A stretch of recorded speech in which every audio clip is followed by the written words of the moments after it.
Durante décadas, la voz de Paulina Tamayo resonó en los hogares ecuatorianos como símbolo de identidad, pasión y orgullo. Apodada la Grande del Ecuador, o la Voz de los Andes, su canto era capaz de arrancar lágrimas a los nostálgicos, esperanza a los desilusionados y fuerza a los que se aferraban a sus raíces. Sin embargo, el lugar donde su vida llegó a su fin, una casa abandonada a las afueras de Quito, no guarda el mismo esplendor que su legado artístico. Este se adentra en los detalles nunca antes revelados del sitio donde Paulina Tamayo falleció, su historia, el abandono físico y emocional que lo rodea, y los primeros indicios sobre el valor de su patrimonio neto al momento de su muerte. Ubicada en el barrio La Tola, al sur de Quito, en una zona que alguna vez fue bulliciosa y llena de vida, se alza hoy una estructura que muchos prefieren no mirar. Es una vivienda de 2 pisos, estilo colonial, con tejas rotas, ventanas sin cristales, puertas desvencijadas y un jardín enmarañado por la maleza. A simple vista, parece una casa como cualquier otra que el tiempo ha erosionado. Pero dentro de esas paredes, se vivieron años de gloria, de música, de reuniones con guitarras y aplausos, de emociones intensas que hoy solo sobreviven como ecos que se pierden en los corredores vacíos. Fue allí donde Paulina Tamayo pasó sus últimos días. Según relatan vecinos del sector, la artista había regresado a la casa de su infancia tras años de recorrer escenarios nacionales e internacionales. Aunque tuvo residencias en zonas más exclusivas como Cumbayá o el Valle de los Chillos, siempre sintió una conexión profunda con ese lugar. Aquí me formé, aquí aprendí a cantar con mi madre, aquí compuse mis primeras letras, habría confesado en una entrevista en 2017, cuando ya enfrentaba problemas de salud. Lamentablemente, el retorno hacia esa casa no estuvo marcado por la recuperación de sus días de gloria, sino por un progresivo deterioro. Las autoridades municipales confirmaron que la vivienda no estaba registrada como patrimonio histórico, a pesar de los múltiples pedidos de fanáticos y colectivos culturales. A causa de esto, nunca recibió protección ni inversión estatal. Cuando falleció en 2003, Paulina Tamayo fue encontrada en una habitación del 2º piso, rodeada de partituras, fotografías en blanco y negro y una vieja radio a baterías, aún sintonizada en una emisora de música popular. Su cuerpo fue hallado por una sobrina, quien visitaba la casa cada domingo. Según reportes forenses, la muerte fue natural, atribuida a un fallo cardíaco. Sin embargo, el contexto en que ocurrió causó un fuerte impacto emocional en la ciudadanía. El alma de Paulina no debió apagarse en la soledad, dijo entre lágrimas uno de sus músicos de planta, Ramiro Tenorio. No era justo que la voz más potente del Ecuador muriera sin cuidados, sin acompañamiento, sin aplausos. Pero, ¿por qué una artista tan reconocida, con giras por Europa, América Latina y discos premiados, terminaría sus días en un espacio casi en ruinas? La respuesta es más emocional que lógica. La casa en La Tola fue construida por su abuelo en los años 40. Allí vivió con su madre, doña Carmen Terán, quien también fue cantante y matrona del arte tradicional andino. Paulina creció entre tejidos de lana, aguardiente de caña y versos improvisados en quichua. Ese era su templo. Incluso cuando las oportunidades de emigrar o mudarse a zonas más confortables se presentaban, ella optaba por regresar. En 2005, rechazó una invitación a residir en Madrid tras una exitosa gira por España. Mi hogar está en Quito, en esa casa que canta cuando llueve y que llora conmigo cuando nadie más escucha, había dicho. Con el paso del tiempo, sus hijos y nietos se fueron alejando, en parte por sus propias carreras y en parte por los desacuerdos sobre la salud mental y física de la artista. Aunque nunca se confirmó oficialmente, se sospecha que padecía de un cuadro depresivo leve y trastornos de ansiedad, exacerbados por el confinamiento de la pandemia. Tras su fallecimiento, la sociedad ecuatoriana se dividió entre quienes lamentaban la indiferencia del Estado y aquellos que defendían la voluntad de la artista de morir en su casa. La casa abandonada se convirtió en epicentro de debates políticos, culturales y éticos. Programas como Visión Andina y El Ecuador Profundo dedicaron especiales a analizar si Paulina Tamayo había sido víctima del abandono institucional o si simplemente había elegido su destino. El Ministerio de Cultura emitió un comunicado reconociendo su contribución invaluable a la música nacional, pero fue criticado por no haber implementado políticas de protección a artistas mayores. Si Paulina murió en una casa sin luz, sin agua y sin compañía, no fue por capricho, fue por falta de una red de apoyo estatal, declaró la activista y musicóloga Claudia Mora. Por otro lado, allegados como el compositor Jorge Salcedo defendieron que ella buscó la paz en sus recuerdos. Su hogar era su refugio espiritual, no un castigo. Aunque se habló mucho del supuesto empobrecimiento de la artista, los informes financieros revelan una realidad más compleja. Paulina Tamayo no era pobre en sentido estricto, pero había canalizado la mayor parte de sus ingresos a proyectos culturales, fundaciones musicales y apoyo a jóvenes talentos.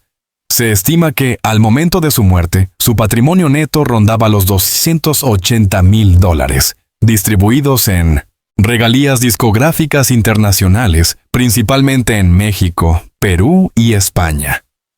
90,000 USD. Derechos de autor en la Sociedad de Autores y Compositores del Ecuador, SAIC. 45. ¿Qué te pasó a tu copas casas? ¿Qué estamos? Una cuenta de ahorro en el Banco del Pichincha. 8,000 USD. Propiedades rústicas en Imbabura y Chimborazo. 55,000 USD. Instrumentos musicales y objetos personales de colección. 62,000 USD. Curiosamente, la casa donde falleció no formaba parte del patrimonio registrado a su nombre. Fue donada en vida a una fundación de arte tradicional que, al parecer, nunca ocupó ni restauró el espacio.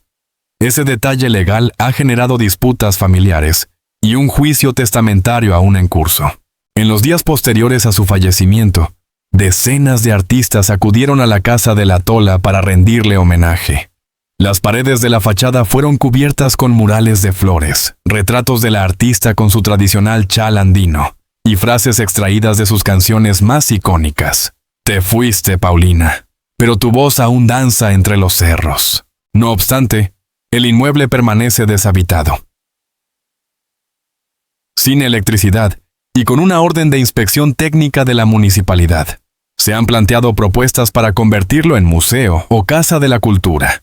Pero las trabas legales, la falta de financiamiento y la disputa por la herencia han impedido cualquier avance real.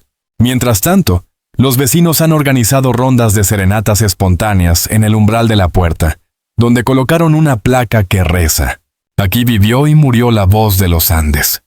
Que su canto siga despertando la memoria de un pueblo que aún sabe llorar cantando. La casa donde murió Paulina Tamayo no es solo una estructura física deteriorada. Es el símbolo del olvido, la nostalgia y la fragilidad de un sistema que aún no protege a sus artistas como debería. Pero también es un testamento emocional del amor que la cantante sentía por sus raíces, por lo simple, por lo auténtico. En ese contraste entre ruina y grandeza, entre silencio y canto eterno, comienza esta crónica. Cuando una voz logra atravesar generaciones, cordilleras y océanos, no se trata simplemente de talento. Se trata de una vida entregada a una causa superior. Así fue la trayectoria de Paulina Tamayo, cuyo canto popularizó la música andina ecuatoriana a nivel internacional. Sin embargo, detrás de los escenarios brillantes, se escondían conflictos familiares dolorosos y una lucha constante por preservar la identidad cultural. Paulina Tamayo nació el 28 de enero de 1960 en Quito, en un hogar donde la música no era solo pasatiempo, sino herencia. Su madre, Carmen Terán, era cantante de coplas populares y su padre, obrero ferroviario, cantaba yarabíes en las reuniones familiares. Desde pequeña, Paulina mostró un oído prodigioso y una capacidad de interpretación que sorprendía a maestros y vecinos por igual. A los 6 años ya cantaba en actos escolares, y a los 9 fue invitada al programa radial La Hora del Pueblo, donde su interpretación de El Cóndor pasa dejó al público sin aliento. Su voz poderosa, melancólica y con una madurez impropia para su edad, se convirtió rápidamente en objeto de atención. A los 11 años, ya grababa sus primeras canciones de estudio, pero el ascenso artístico trajo consigo sacrificios. Paulina abandonó la escuela secundaria para dedicarse completamente a la música, lo que generó tensiones con su padre, quien deseaba para ella una vida normal, lejos de los escenarios y los contratos. Esa tensión inicial sería solo un anticipo de los conflictos familiares más intensos que vendrían décadas después. Durante las décadas de 1980 y 1990, Paulina Tamayo se consolidó como una de las voces más representativas del folclore ecuatoriano. Sus temas: Te amaré toda la vida, Linda Quiteñita, Amor Chiquito y El Aguacate se convirtieron en himnos de la cultura nacional. Fue apodada por la prensa como la voz de los Andes y comenzó a ser invitada a festivales internacionales en Colombia, Perú, Bolivia, Chile y más allá. Uno de sus momentos más emblemáticos fue en 1993, cuando cantó en el Teatro Colón de Buenos Aires, ante una audiencia que incluía intelectuales como Mario Benedetti y Mercedes Sosa. Su interpretación de Nuestro Juramento, con acompañamiento de guitarra y quena, fue ovacionada durante 6 minutos. En total, Paulina lanzó más de 35 álbumes, incluyendo recopilatorios, duetos y grabaciones en vivo. También participó en películas, documentales y proyectos culturales. Su capacidad para fusionar lo tradicional con lo moderno sin perder autenticidad fue ampliamente reconocida.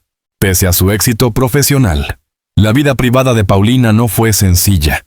Contrajo matrimonio en 1985 con un productor musical de Guayaquil, con quien tuvo 2 hijos, Sebastián y Valeria. El matrimonio terminó en 1998, en medio de acusaciones de infidelidad y abandono. A partir de entonces, su relación con sus hijos se tornó complicada. Sebastián, el hijo mayor, siguió una carrera independiente en producción audiovisual, mientras que Valeria se mudó a Estados Unidos a estudiar psicología.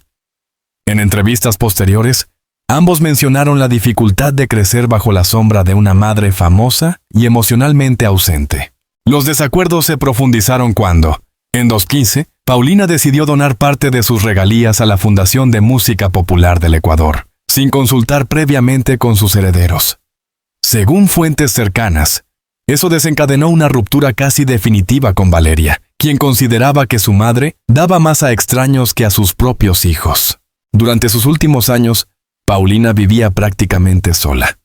Sus visitas familiares eran esporádicas y mediadas por terceros.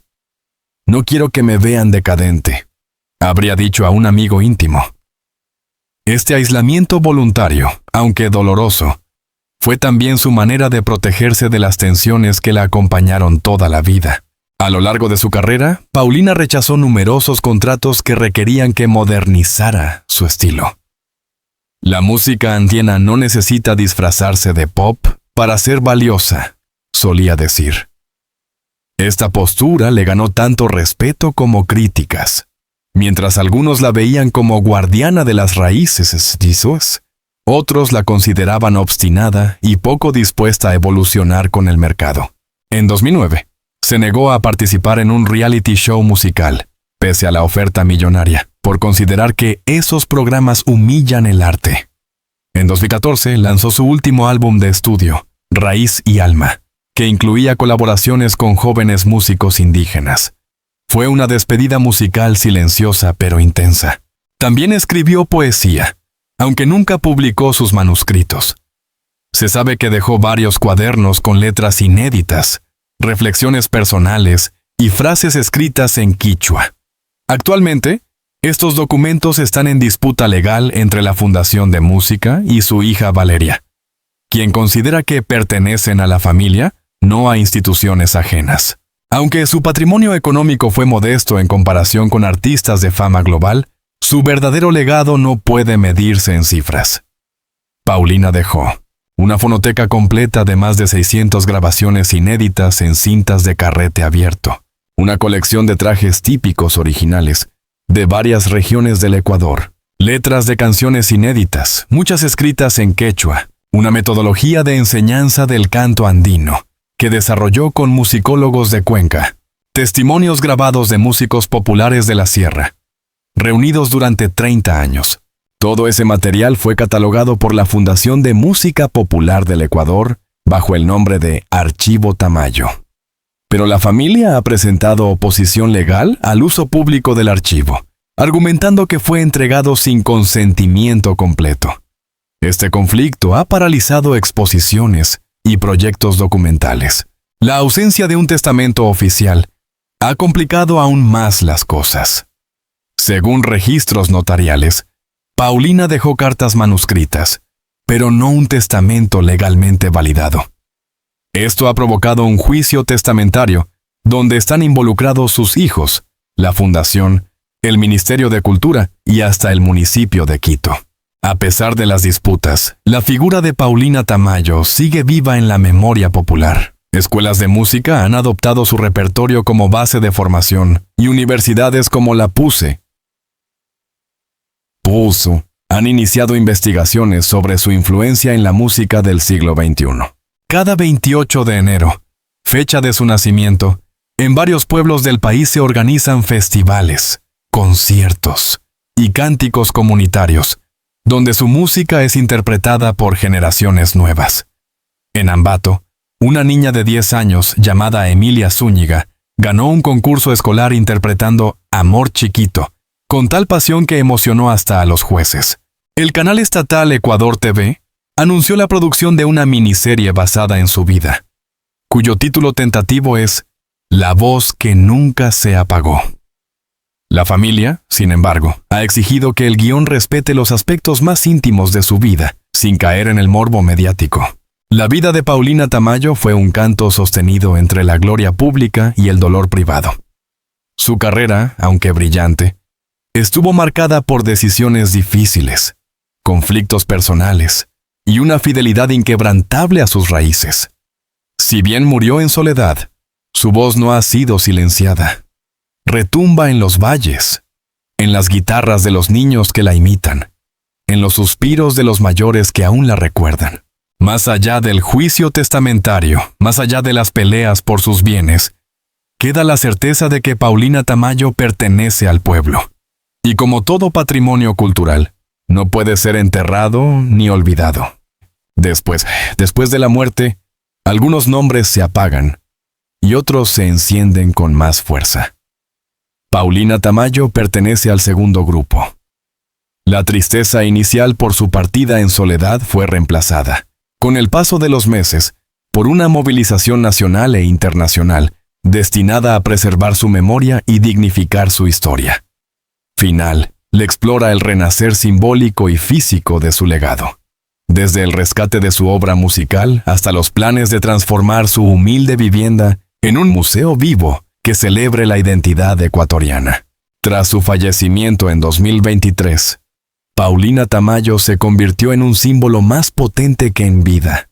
Programas de televisión, cátedras universitarias y redes sociales se volcaron en redescubrir su repertorio.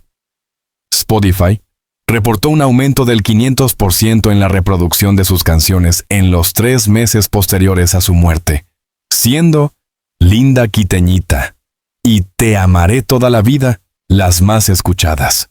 En plataformas como TikTok, miles de jóvenes comenzaron a interpretar sus temas con arreglos modernos, dando lugar al fenómeno viral Tamayo Eterna. Lo que inicialmente era un homenaje se transformó en un movimiento cultural. Muchos adolescentes, hijos de migrantes ecuatorianos, reconocieron en su voz un ancla emocional con sus raíces. Este renacimiento post-mortem también impulsó la revalorización de la música andina dentro y fuera del Ecuador. En festivales en Lima, Bogotá y Buenos Aires, se realizaron tributos coordinados por colectivos culturales. En Madrid, la Casa de América organizó una velada titulada Cuando Ecuador Canta, en la que artistas hispanos interpretaron su repertorio con cuerdas, charangos y quenas. A raíz de la ola de reconocimiento público, surgió una propuesta concreta: transformar la casa abandonada, donde falleció en un espacio museístico. La iniciativa fue liderada por el colectivo Mujeres de la Música, junto con la Facultad de Artes de la Universidad Central del Ecuador. El proyecto inicial, presentado en enero de 2024, contempla restaurar la estructura arquitectónica respetando su valor histórico y emocional, crear una sala de exposiciones con objetos personales, trajes típicos y manuscritos de la artista, establecer un auditorio para presentaciones musicales, talleres y conversatorios, implementar un archivo sonoro digital accesible para investigadores y escuelas, abrir un pequeño café cultural que ofrezca productos de las regiones donde Tamayo solía cantar. La propuesta fue recibida con entusiasmo por el Consejo Municipal de Quito, que declaró la vivienda como bien patrimonial intangible de interés cultural, mediante ordenanza CO 17-2024.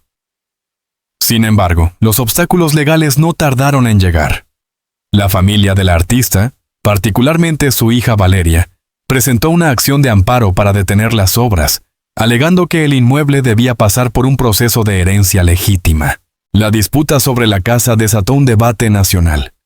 ¿Puede una vivienda, por muy simbólica que sea, ser intervenida sin el consentimiento de los herederos? ¿Debe prevalecer el interés público sobre la propiedad privada en casos de figuras patrimoniales? Columnistas, artistas y juristas ofrecieron posturas diversas, mientras que algunos consideraron que el Estado no puede apropiarse de bienes sin resolver la sucesión. Otros argumentaron que la historia colectiva no debe depender de trámites burocráticos. En medio de la tensión, se produjo un acercamiento inesperado.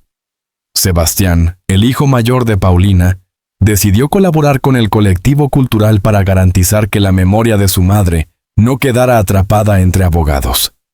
Se dio grabaciones inéditas, fotografías familiares y documentos notariales que ayudaron a desbloquear la situación legal. Aunque su hermana Valeria mantuvo su oposición, el Ministerio de Cultura intercedió para mediar un acuerdo. La casa sería restaurada como museo, pero administrada por una fundación mixta con presencia familiar. Más allá de las paredes y los objetos, el legado de Paulina Tamayo se refleja hoy en las nuevas generaciones de artistas. Escuelas comunitarias en Imbabura, Loja y Riobamba han incorporado su repertorio en sus programas educativos. En el Conservatorio Nacional se creó una cátedra titulada Vocalidad Andina y Estilo Tamayo, dirigida por la musicóloga Andrea Mera. Los jóvenes artistas como Karina Torres, Inti Yaku y los Hijos del Cóndor reconocen en Paulina una guía estilística y espiritual. Ella nos enseñó que cantar no es solo afinar, es contar la historia de un pueblo entero con cada nota, afirmó Karina en una entrevista para el diario El Telégrafo. Además, gracias a una beca internacional financiada por la UNESCO, un grupo de investigadores ecuatorianos está digitalizando su obra completa, desde partituras hasta registros de entrevistas, para crear una biblioteca multimedia de acceso público. Se espera que esta plataforma esté disponible en 2026 con el nombre Voz del Ecuador, Archivo Paulina Tamayo. Con el tiempo también se ha fortalecido la figura de Paulina como ícono feminista.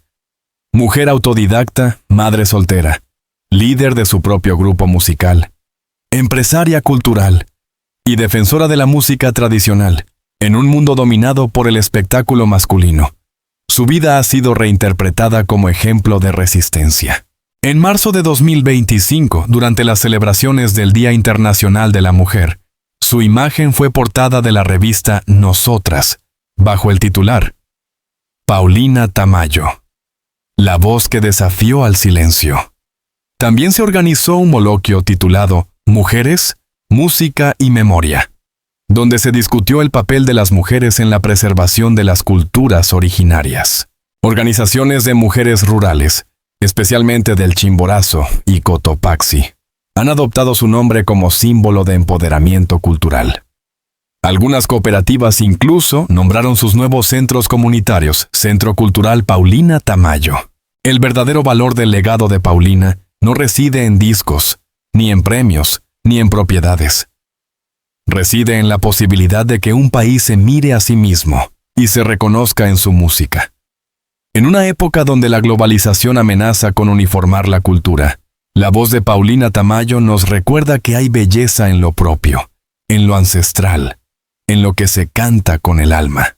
Su muerte en una casa humilde no fue un acto de derrota, sino el cierre poético de una existencia que siempre fue coherente con sus principios. No buscó la fama efímera ni la riqueza ostentosa. Buscó que su voz fuera eco de una identidad profunda. Hoy, mientras los pasillos de su casa comienzan a llenarse otra vez de notas musicales, visitantes y flores, se puede afirmar que su misión no terminó con su último aliento. Continúa en cada niño que canta una tonada andina, en cada mujer que decide contar su historia con su voz firme, y en cada corazón que entiende que el arte verdadero no muere, florece en el tiempo. Paulina Tamayo ya no está físicamente, pero sigue presente en cada rincón del Ecuador y del corazón latinoamericano. Su historia es la historia de muchas mujeres artistas que entregaron su alma a la cultura sin esperar nada a cambio. Su casa, una vez abandonada, se prepara ahora para ser faro de identidad y memoria. Y su voz, tan poderosa como humilde, seguirá entonando melodías mientras haya alguien que quiera escuchar la esencia del pueblo en una canción. El último legado de Paulina Tamayo es una lección para todos: cuidar de nuestros artistas, valorar la historia viva y nunca permitir que el olvido silencie lo que merece ser cantado para siempre.